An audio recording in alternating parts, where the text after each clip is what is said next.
A rancher bought two beautiful women and set them free, but ended up marrying them. Before we start the story, please like the video and tell us in the comments where you are watching from. The houses were dilapidated, and there was a drinking trough in the middle of the street, but the air still smelled of horses, cheap mezcal, and men who had been out of work for too long. Dust swirled in the wind as he slowly climbed down from his cart. His right leg was stiff due to an old wound that had never healed properly. The post was loose as he tied up his horses, but the knots held. He didn't look like a man seeking company. His coat was worn down to the cuffs.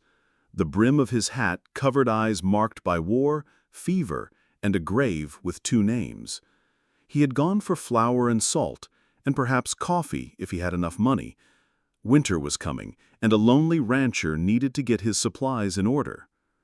When he pushed open the door of the general store, the hinge creaked as if reluctant to open. The heat from the iron stove hit him in the face, bringing with it the smell of cold smoke and sweat. A dozen men stood in a semicircle near the back wall. No one spoke loudly, but there was a heavy sense of anticipation in the air. Then he saw why.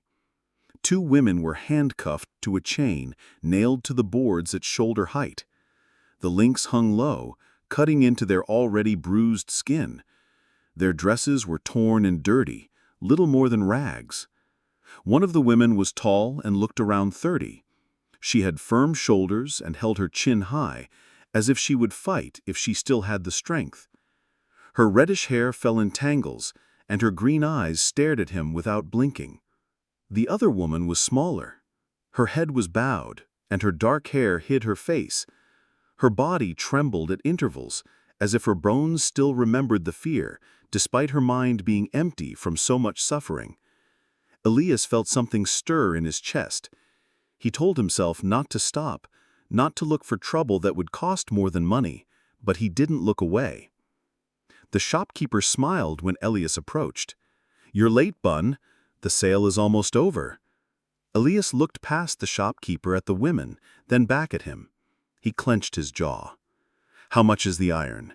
he asked. The man laughed, as if he had heard a joke. "The chain doesn't sell by itself. You take what's tied up, you pay for both." Some men laughed. One of them spat into a can. The sound echoed around the room. Elias didn't join in. He stood still until the laughter died down. Then he reached under his coat. His fingers brushed the scar on his ribs, another reminder of times past, before he pulled out a wad of bills. He slowly counted them out and left them on the counter, enough to silence any objections. "Write it up," he said crisply. The clerk's smile faded. The pen scratched the paper. Elias took the receipt, folded it once, and put it away. She didn't look at the men who were still watching her. Instead, she looked at the chain, walked towards it, and found the key hanging from a nail next to the stove. She turned the metal key and slowly opened the door so as not to hurt her wrists again. Red marks surrounded her arms. Up close, the older woman had a half-healed cut on her lip, and her neck was covered in dirt where her dress had torn. She smelled of road dust and old sweat, as if she had been pushed to her limits. The younger one couldn't have been more than 29. She finally raised her large, moist brown eyes, but there were no tears. She clutched her torn skirt against her legs, as if modesty were the last thing she had left. Elias cleared his throat. "I have a wagon outside with blankets, bread, and water." The tall woman studied him, weighing up his words. "My name is Elias Bunn." She nodded once. "Clara." Her voice was rough but firm. The other woman spoke more softly, almost in a whisper. "Leah." Elias bowed his head and pointed to the door. No one spoke as they left. He felt their stares burning his back until daylight. He lifted the chain, wrapped it twice so it wouldn't drag, and put it in the wagon before helping them climb in. Clara did so alone, holding her chin high. Leah hesitated, looking back as if expecting something to jump on her. When the horses started moving, Elias kept his eyes on the road and his hands firm on the reins, but he couldn't stop the noise in his mind.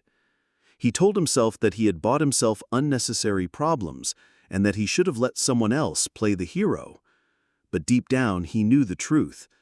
If he had left, the look on those women's faces when they saw him enter, that mixture of struggle and fear, would have haunted him for the rest of his life.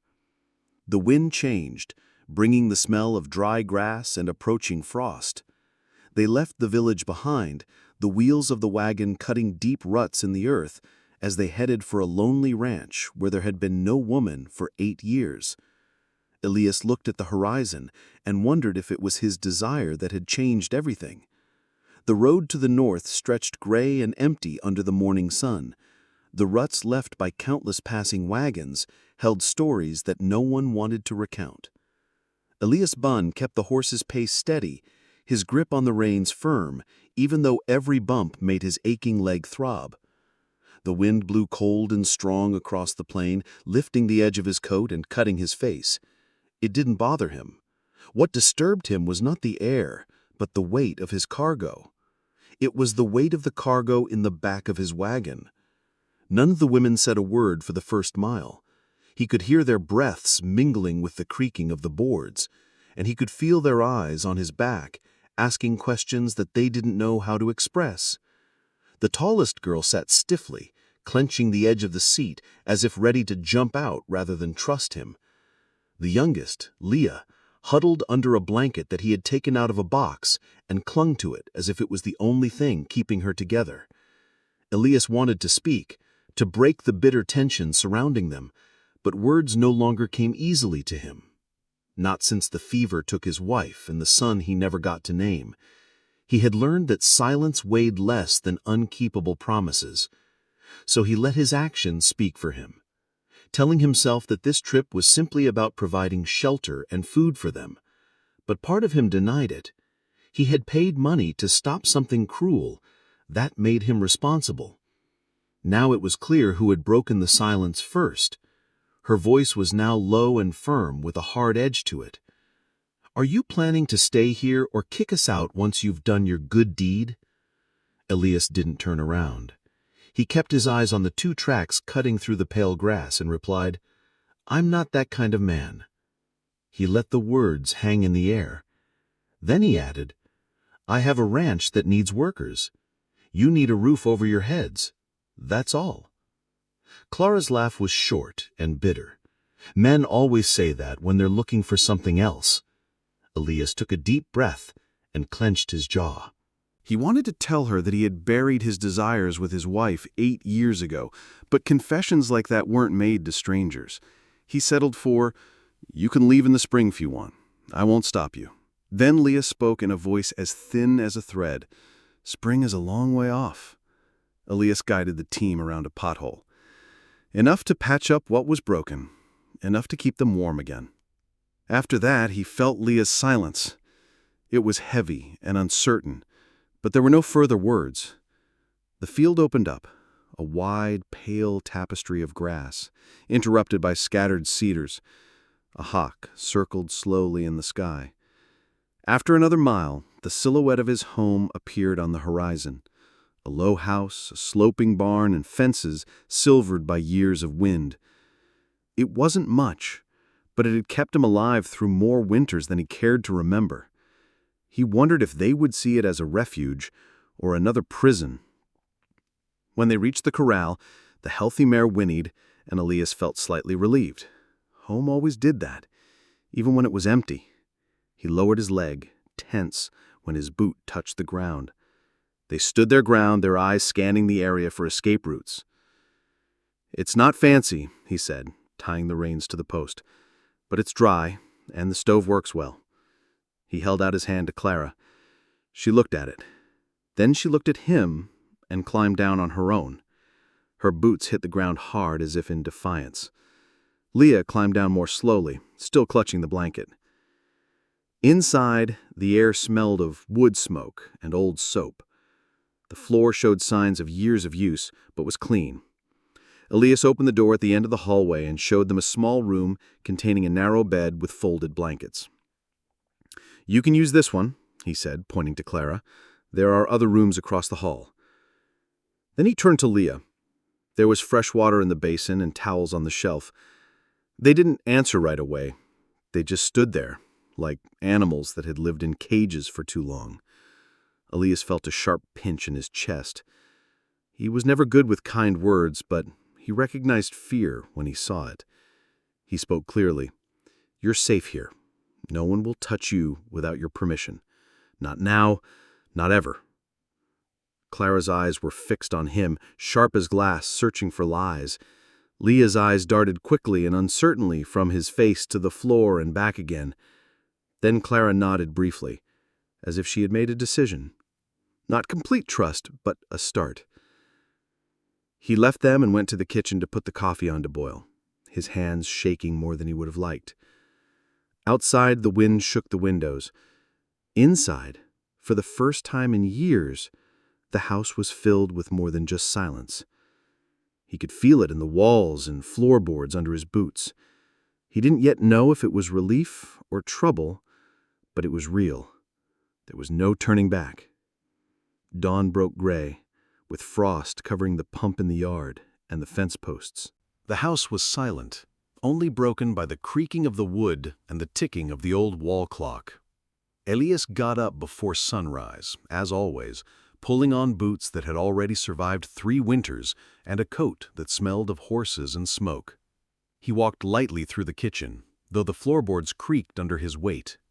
He put the coffee on the stove. The aroma filled the kitchen with a constant warmth, as if trying to emit more heat than was available. Elias wondered if they had escaped during the night.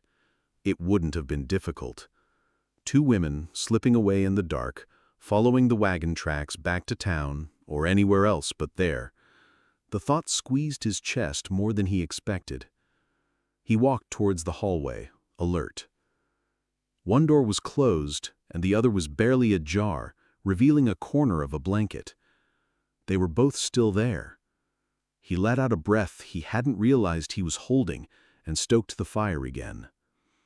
When they came out, they didn't do so together. Leah appeared first. A blanket draped over her shoulders like armor, and her bare feet were silent on the floorboards. Her hair was loose. Black waves, tangled but clean. He noticed that the basin in her room had been used. The water was cloudy and cold.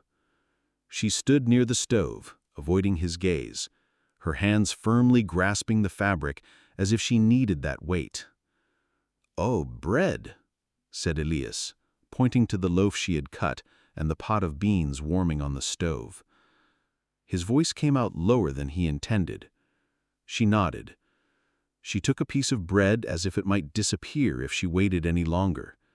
She ate standing up, taking small bites and keeping her eyes fixed on the floor. Then she came in, her hair neatly combed back and wearing one of the simple dresses from the trunk in the guest room. It didn't fit her shoulders well, but it was an improvement on yesterday's rags.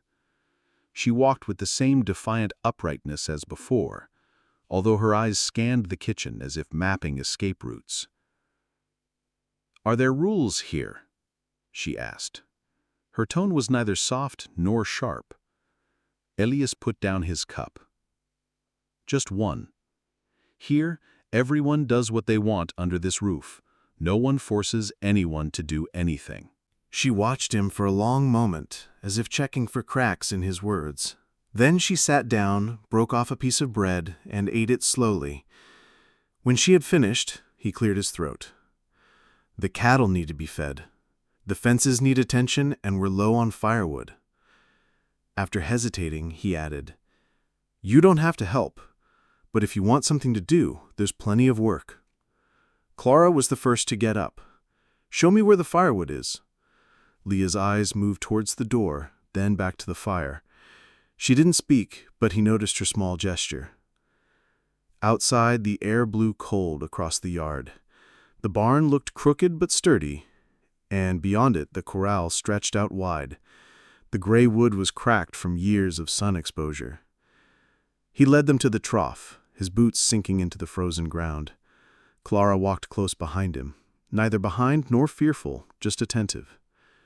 She walked more slowly, adjusting her blanket and shivering when the wind hit her bare ankles.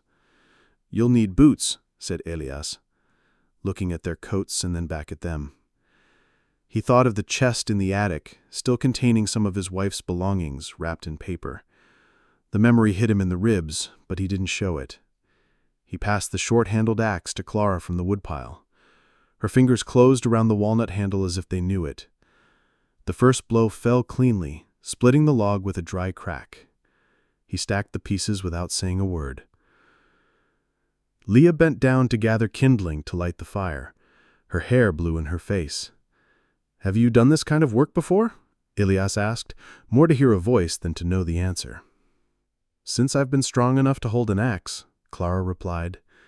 Sweat glistened on the back of her neck, and, for a moment, her expression softened as if the rhythm had lightened her load. Leah didn't answer. She just kept sorting the chips, her fingers trembling in the cold. He took off his coat and put it on her shoulders, without asking. She stopped, her eyes darting up, and he said, "Keep it on until you warm up." She opened her mouth as if to speak, then closed it again. She just nodded. At noon, the yard smelled of chopped wood and horse sweat. Clara's arms glowed with her sleeves rolled up, and the color in her face made her look less like a woman broken by fear and more like someone who had come back to life. Elias felt something different in the silence between them. It wasn't trust yet, but it was fertile ground on which it could grow. When the last log was stacked, they returned to the house. Inside, they were enveloped in heat, and the smell of beans rose from the pot. Elias watched Clara hang her coat carefully in the doorway, smoothing the collar as if it were borrowed and not given. Clara shook the sawdust from her skirt, stood up straight, and looked at him without the sharpness of before. Elias knew there were questions left unanswered. They wanted to understand why he had paid for them. What did he expect when winter brought long nights? He didn't yet have a complete answer, but as he sat at the table listening to their footsteps echoing through his house and breaking years of silence, he could feel it clearly. For the first time in a long time, he sensed that this place could hold more than just ghosts. The sky turned leaden when trouble arrived, with low clouds over the plain and an icy air that promised snow before nightfall. Elias was fixing a broken post in the corral when she heard the sound of a couple of horses approaching along the south road. The hooves on the frozen ground echoed in the distance. He slowly stood up, his right leg aching with each step, and came out from behind the fence. Clara stood next to the water pump with her sleeves rolled up, her hair tied back neatly, and her face flushed from work. Leah stood near the barn door, folding a strip of cloth to light a fire. Both women froze when they heard the sound, like animals recognizing the footsteps of a predator. Elias didn't need to ask. They had heard it too. Shortly after, the horsemen appeared, their spurs flashing as they galloped. They were two men with the scruffy look of cheap mezcal and a disregard for the law. Elias knew that type well. He himself had once had that appearance until he learned that loneliness was safer than what the bottle promised. The one in front had broad shoulders and a scar running down his face. He held the reins as if they were the only thing he planned to hold on to. "Good morning, rancher," said the scarred man as he dismounted. His boots fell heavily on the damp ground. The younger man stayed behind, a crooked smile on his face that made anyone's stomach clench. Elias kept his voice flat. He wasn't expecting visitors. "It's not a visit," said the first man, shaking the dust off his clothes. "Call it business. I heard you took something from the village that didn't belong to you." Behind him, Clara tensed. Leah pressed herself against the barn wall, the blanket slipping from her shoulders. Elias didn't turn around. He didn't want the men to give the satisfaction of seeing where the women were. "You paid for what you took," he said. "I have the receipt in my coat to prove it. The man took another step forward, his eyes narrowing. "The paper doesn't change what's owed," Elias asked, even though he already knew the answer. These men weren't interested in women for work, only for what never appears on an invoice. The young man spat on the ground and looked at Clara. Pretty enough to chop wood, too good to waste on chores. Clara's jaw tightened, but she didn't move. "Leah, yes?" Her fingers clung to the doorframe as if it were giving her the strength to hold on. Elias felt the heat rising in his neck, but his voice remained steady. "You've had your fun, now get on your horses and leave." The one with the scar laughed softly. "You think we rode all this way just to talk? You're alone here. There's no law for miles. You have 2 women under your roof. People will talk." "Let them talk until they get tired," replied Elias. "It won't change anything if they try the door." His hand was loose at his side, but his whole body beneath his coat was pure tension. He didn't touch the loaded rifle next to the corral. He didn't need to. These men knew how to recognize a line that, once crossed, would draw blood. A long moment passed and no one moved. The wind carried the smell of horses, sweat, and cold iron from the brakes. Then Clara spoke, her voice cutting through the air. "You must be very desperate for company to come this far to look for 2 women who don't want you." The young man blinked as if he had been slapped. The older man smiled slowly, but not in the humorous way. "Careful, Chula," he said. "Talking like that won't win you any friends." "I don't need friends," Clara replied quickly. "I have a man here who bought the right papers." Elias could see the fire beating inside her clearly. She wasn't asking for ransom. She just needed someone to stand firm by her side, someone whose words would carry weight. He gave her that, stepping forward and casting his long shadow onto the mud. "Did you hear her?" he said in a low, firm voice. "Get on." The man with the scar sized her up with his hard jaw, then spat on the ground. "This isn't over," he muttered, gesturing to the young man. They climbed onto their saddles, turned their horses, and rode off the way they had come.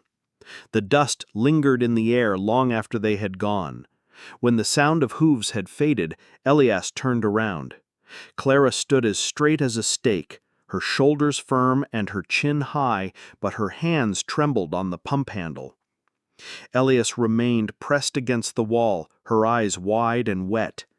Elias slowly crossed the courtyard, stopping a few steps away. "They're going to talk," Clara said at last, her voice tense. "Let them talk," Elias replied. "This roof isn't theirs, and neither is their opinion." He looked at Leah, then back at Clara. "You're safe here. As long as I'm breathing, that's not going to change." Clara searched his face as if trying to find cracks in his words. What she saw must have been enough, because she nodded briefly and released the lever. Leah took a step forward, and in that moment, Elias noticed that her fear had subsided slightly, but enough for her to realize that this fight was about more than just 2 men on horseback. It was about proving that they could hold this place. Inside, the stove glowed with a bed of embers. Elias poured coffee, his hands no longer shaking.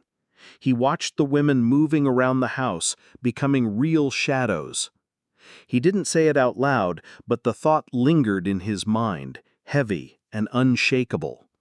Those men would return, or others like them would come. This meant that this calm was not the end, but the beginning of something that would cost more than money. For reasons he didn't yet want to name, he knew he would pay the price. Night fell early. The sky turned a flat gray before the last of the light disappeared behind the mountains. It snowed lightly for a moment, like ash, and then stopped, leaving the air so cold that it bit his lungs. Elias put the horses in the corral, closed the doors against the wind, and slowly returned to the house, his boots crunching on the hardened frost. His leg ached from the day's work and the confrontation in the yard, but he kept his pace steady.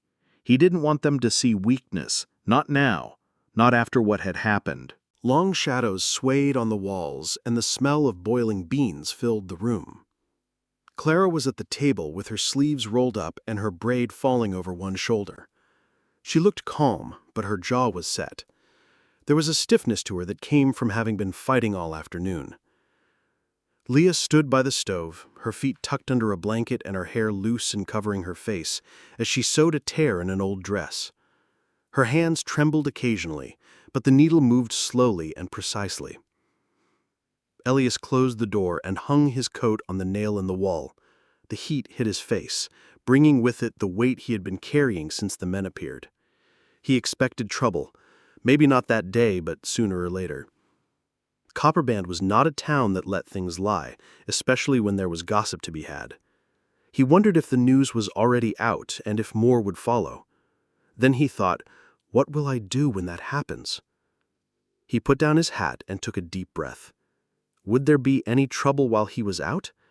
His voice sounded low and steady, as always. Clara looked up from the table.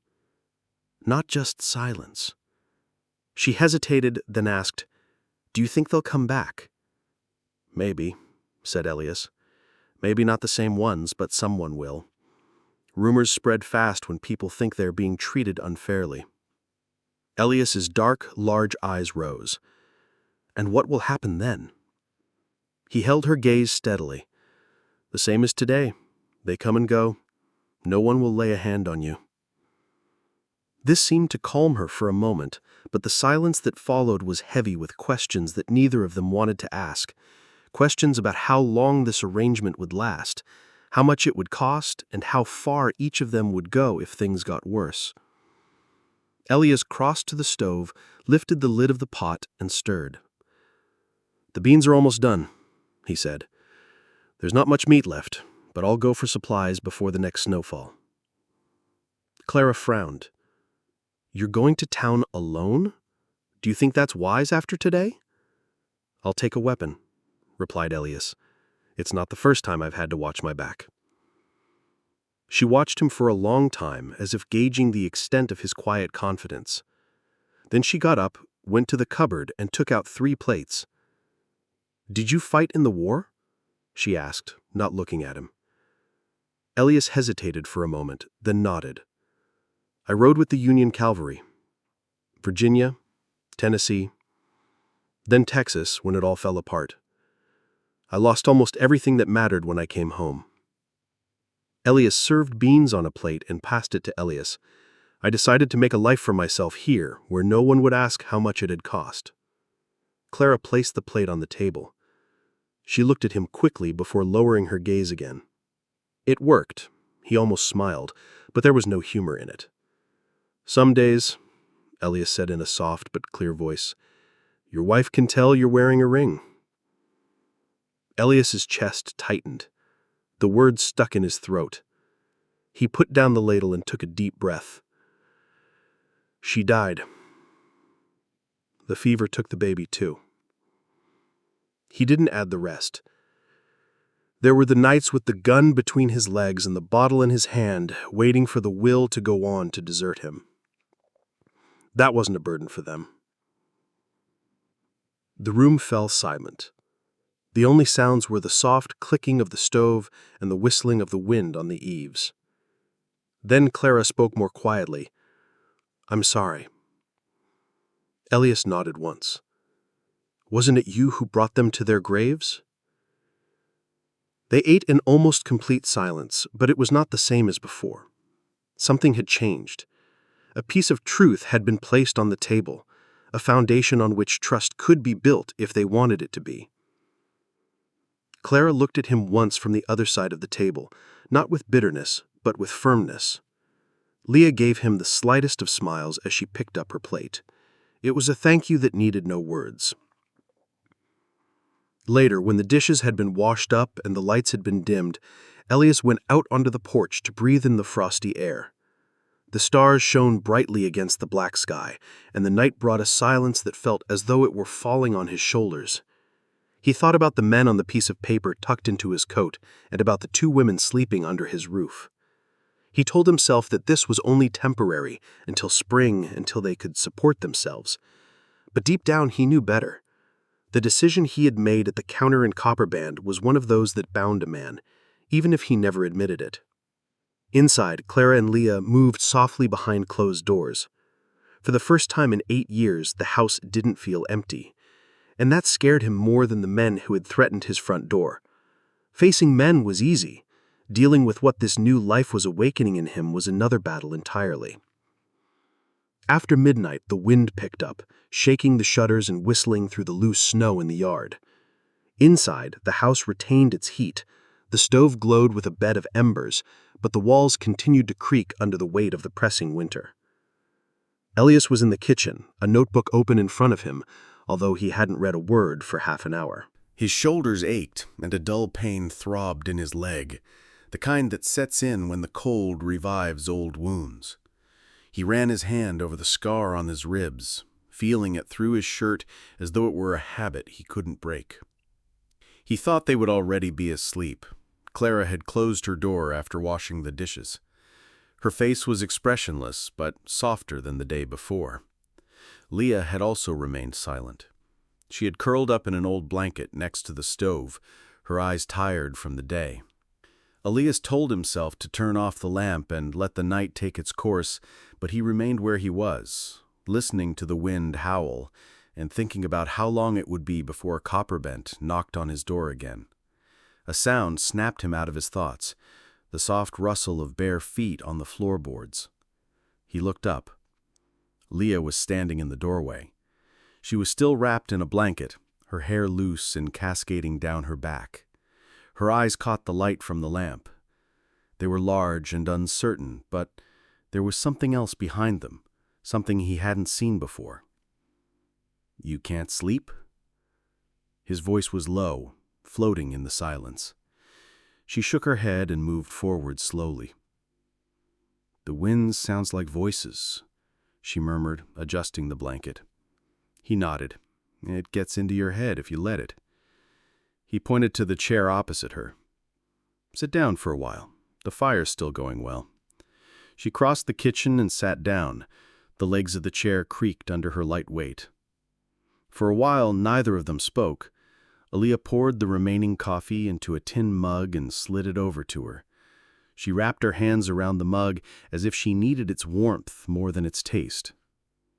As she drank, her lips trembled against the rim. "Aren't you cold?" he asked.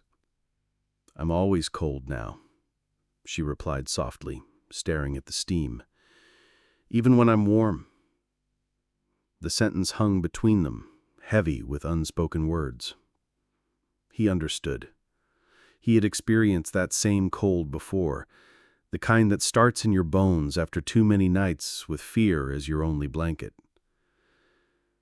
"Fix the fences," he said suddenly, his voice barely louder than the wind outside. "Help in the barn." "I don't want to just sit around and take from you." Elias leaned back, watching her face. "You don't owe me any work, Leah. You don't owe me anything." She held his gaze, and in the way she looked at him, broke down the walls he had built up over 8 years. "I want to feel useful," she said.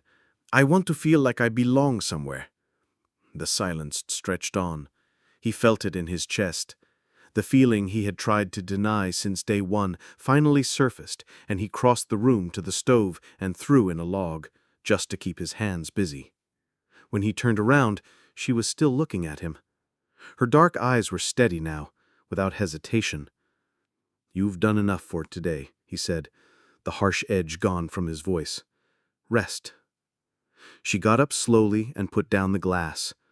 For a moment, he thought she was going to go back to her room. Perhaps that would have been the easiest thing to do, but instead, she stopped in front of him, the blanket falling to her elbows and leaving her arms bare in the light of the fire. Her skin looked soft and clear against the rough wool of his shirt. "Thank you," she whispered. Then she leaned down and brushed her lips against his cheek, barely a breath. It wasn't much, Just a touch, but it was enough to make his pulse pound in his throat, a seed of what could grow if they let it. He didn't move when she turned away. He didn't speak when the door at the end of the hallway closed. Instead, he stood in the kitchen, staring at the still warm mug in his hands, wondering how a man who had sworn to live his days in silence could feel the world shifting beneath his feet with the simple brush of a kiss. The morning dawned clear. The wind had died down, leaving the field white with a hard frost that glistened in the pale sun. Elias was already outside when the first door opened. The sound of boots on boards reached him through the still air. He had been arranging the last of the firewood by the porch. His breath was visible with each load, and his legs were burning from the cold, seeping through the worn leather of his boots. He paused only long enough to look towards the house. Clara came out first. She was wearing one of the least worn dresses from the trunk, with the sleeves rolled up. Her hair was neatly tied back, although a few strands brushed her cheek. She moved with the same restrained strength that he had noticed from the beginning, but there was something different. Now, a question lingered in her eyes, unspoken. Next, Leah emerged, wrapped in her old coat, which almost made her disappear. Her dark hair fell loose, and a slight smile appeared on her face, as if she had found a little calm in the night. Elias noticed Clara's quick glance at Leah, and then at him, as if she were reading the air. It was brief, but not so brief that he didn't notice. He told himself not to think about it. There was work to be done, and work left no room for anything else. "We have to check the north side before the Skyman arrives," he said evenly.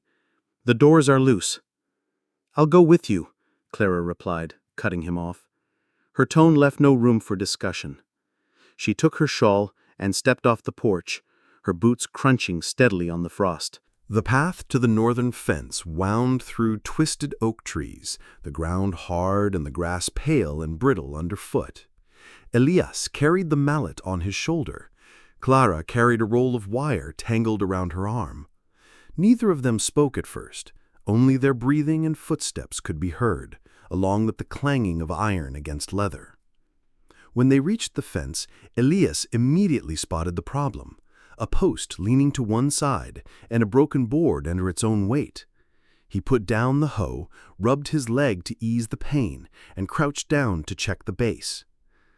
"Does Clara's voice hurt your throat?" she asked, her voice low and sharp enough to make him look up. "It's an old injury," he replied. "It doesn't bother me, except when it gets cold." "Well, it seems to bother you." She crouched down beside him, her eyes fixed on his, unblinking. "Why didn't you say so?" He let out a breath that was almost a laugh, though it was not funny. "It's not my habit to show weakness." "Maybe you should," she replied. Before he could answer, her hands were already on the post, testing its weight as if she were considering taking on half the work. They spent almost an hour passing tools back and forth and straightening the wood. The air was warm enough to soften the ground where the frost was melting. Sweat beaded on her temples, and once, when the wire slipped, their hands touched the same part of the steel.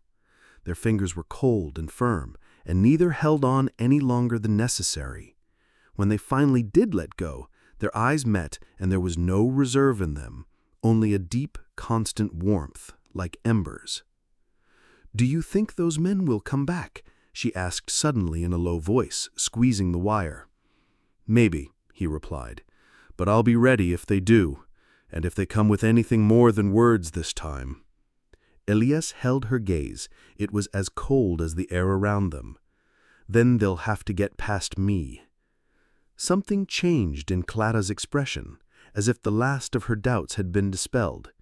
She released the wire, took a step forward, and before he could catch his breath, her hand was on his face, her rough thumb tracing the scar on his jaw. It wasn't gentle or shy. It was a silent demand, strong like someone who had already made up her mind and wasn't asking for permission. He didn't stop her when her mouth touched his. The kiss was hard, tasting of iron and wind, and of all the words they had not said since the day he took that chain off the wall. His hand rose slowly to rest on the back of her neck, holding her as if she were something he had always wanted. When they pulled apart, they were both breathing heavily. She withdrew first, her eyes sharp but with a new gleam. "That answers your question," she said in a low voice. He almost smiled involuntarily. "I don't remember asking one," he replied. "Maybe you didn't need to," she said, turning away and gathering up the tools as if nothing had happened.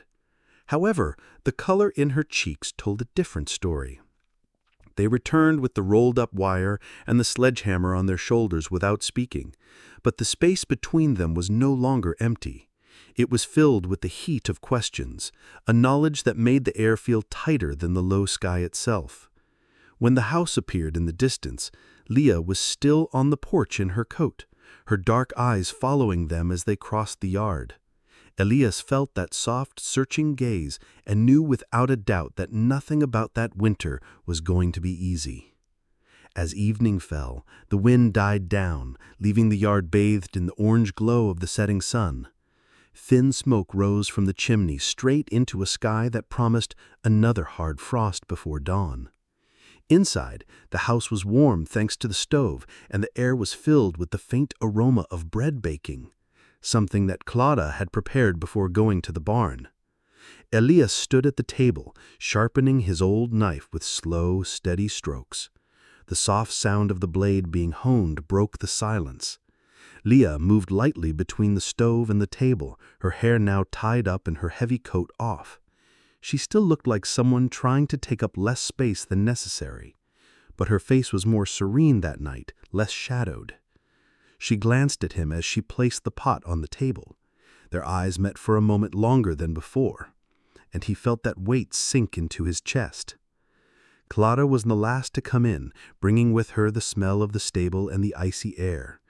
Her cheeks were red from the wind, and a few strands of hair had escaped from the braid at her neck. She hung her shawl on the nail, her movements calm yet displaying the same quiet strength she had shown during the day.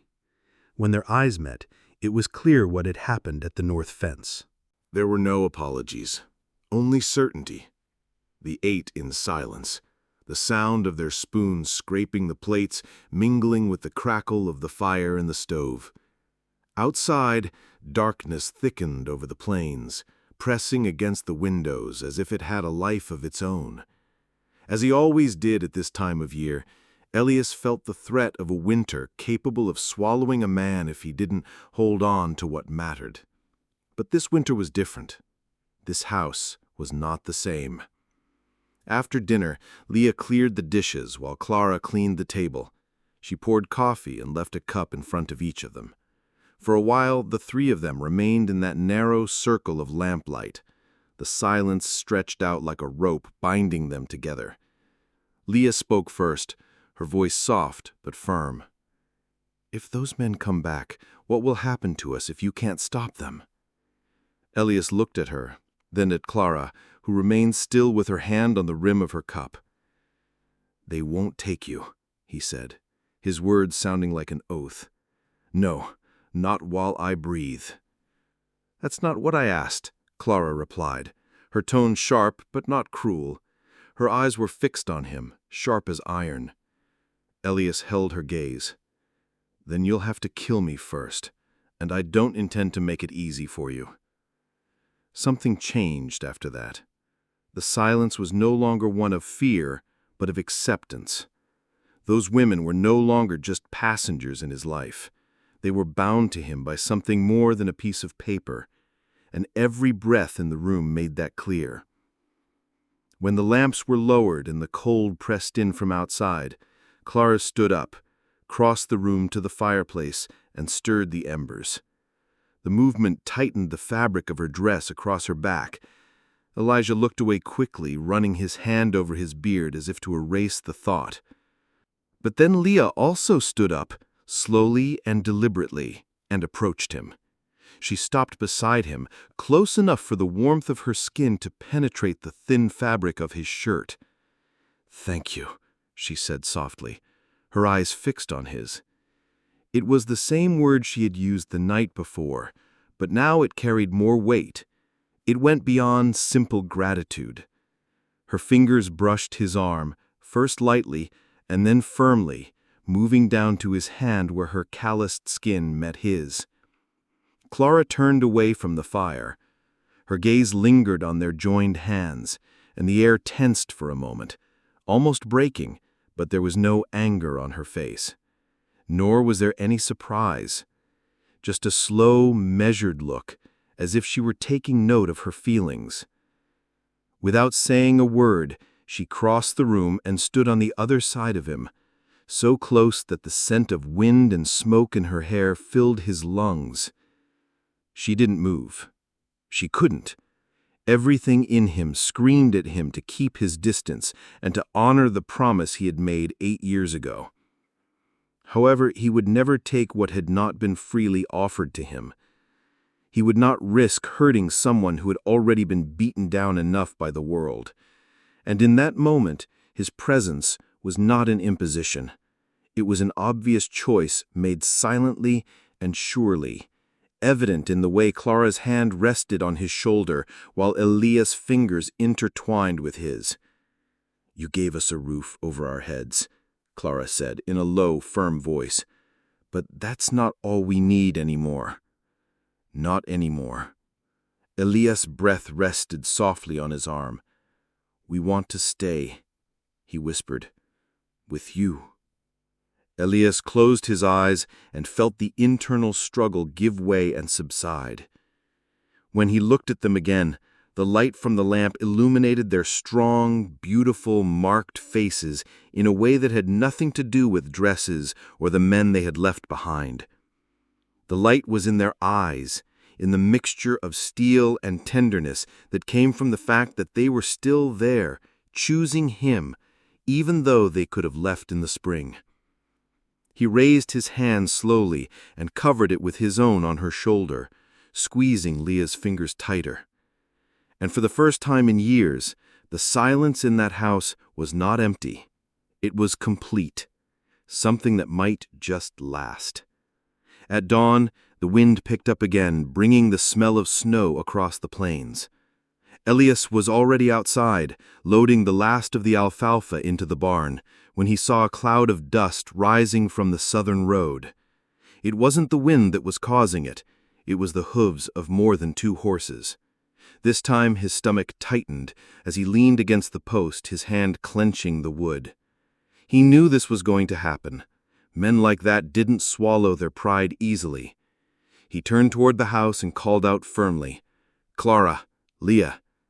Their names broke the silence, and they came out into the yard a moment later.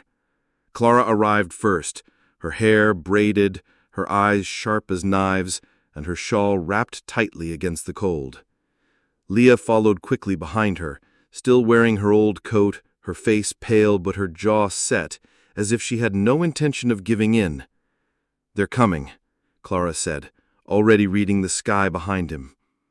Elias nodded once. They all kept their voices calm, although their chests felt heavy, as if filled with iron. "Come inside, lock the door, and keep your heads down." Clara said firmly, "We're not going to hide while they decide whether we live in freedom or in chains again." Elias clasped her arm. "But what if they don't?" Elias interrupted her, looking her straight in the eyes. "No, not while I breathe." He crossed the porch and took down the rifle hanging next to the door. It felt heavy and familiar, like an old friend he had sworn never to see again. He checked the chamber and pulled the trigger smoothly. The sound broke the cold air like a promise. The horsemen appeared on the hill, riding slowly towards the courtyard and spreading out as they reached it, their hooves crunching the frost and mud. Escaret rode ahead with the same twisted grimace as before, but it looked even harder now. His coat was open, revealing the pistol belt, and his men were dressed similarly. They stopped a few steps from the porch, their saddles creaking under their weight. Escaret shouted in a hoarse voice with mezcal and hatred, "We told you this wasn't over." Elias stood firm on the step, his rifle secure in his arms. "From here, it sure looks like it is." Skare spat. "Not until we take what's ours." His eyes were fixed on the door, where Clara and Leah were peering out from the shadows, one behind the other. "You think a piece of paper makes a man the owner? Do you think money will stop them from going back?" "They belong where they choose," Elias said in a voice as firm as stone. "And they've already chosen. Now turn your horses around and get out of here." Skare laughed softly, without any real humor. "Okay, you'll shoot 5 men before you hit the ground." Elias felt the cold bite into his bones, but his pulse did not falter. "I'll blow the head off the first one who moves, and then maybe I'll fall. But you," his eyes fixed on Skare until the smile vanished from his face, "you won't live to see it." The silence fell over the courtyard. Only the horses shifted uneasily under the weight of the tension. Then, slowly but surely, Clara stepped forward, the barrel of her old Colt aimed steadily in her hands. The image silenced everyone. "You forgot something," she said. Her voice was like a taut steel wire. "Now there are 3 of us." Skare's jaw tightened. His eyes darted from her to Elias, and then to Leah, who was standing behind him with a shotgun that Elias hadn't seen being taken down from the wall. His hands were no longer shaking. Skare spat out the dry sound again and pulled on the reins angrily. "It's not worth the blood," he muttered, though his eyes spat venom. "Let's go." The others turned their horses, the stirrups clattering as the hooves tore up the earth. They returned to the plains. In less than a minute, only dust remained behind them. Elias didn't lower his rifle until the last shadow had disappeared over the hill. When he finally did, the weight of the rifle pulled his arms down like stone. He turned slowly and saw Clara lowering the Colt. Leah leaned the shotgun against the wall, her fingers still trembling, though her face didn't show it. He came down from the porch, crossed the courtyard without a word, and hugged them both tightly, squeezing their shoulders which had borne such a heavy burden. He could feel their hearts beating against him. He heard the air they had been holding in escape in quick bursts, and knew then that there was no turning back from what they had built. Neither those men, nor the town, nor even winter could undo it. As evening fell, the courtyard returned to silence. The lamps glowed warmly in the windows, and the smell of bread and coffee escaped into the cold. The 3 of them ate dinner together at the same small table, their hands brushing in a way that no longer seemed accidental. When they had finished eating, Clara spread a blanket next to the stove. Leah settled down nearby, while Elias sat between them. The fire painted their faces gold. There were no vows that night, no words from a priest, and no rings to bind what did not need binding. But in the silence, the crackling of the fire, and the feeling of their shoulders touching, as well as the warmth that lasted until dawn, the promise was as clear as any writing. None of them would leave, not now, not ever.